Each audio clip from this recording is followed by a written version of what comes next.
January is a great time to be gardening in New Zealand. It's quite warm, the days are long, so here's some good tips to help you with your gardening throughout the New Zealand summertime. In New Zealand, January is a really good time to be planting lots more of your summer vegetables. You could be planting tropical shrubs like gardenias, daylilies or hibiscus. Or what about a pot of perennial flowers like petunias? January is a good time to plant one of my favourite plants, which is the blueberry.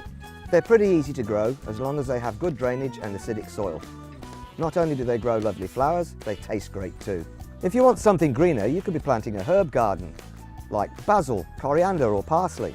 Well, if you don't know what you're doing, just come into Bunnings, talk to one of our great team and we'll give you some gardening advice. And don't forget about our perfect plant promise.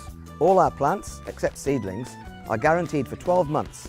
If you're not 100% happy, return your plant with receipt and we'll refund it.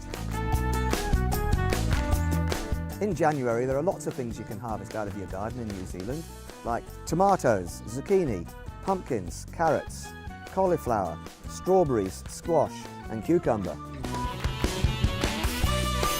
In January, it's a really good time to be getting out in the garden and deadheading some of your flowers like roses and rhododendrons.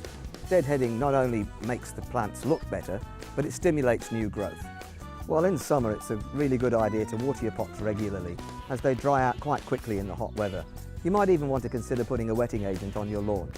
Fertilise flower beds and pots to restore much needed nutrients. And adding sea salt every 2 to 4 weeks will keep your flowers thriving.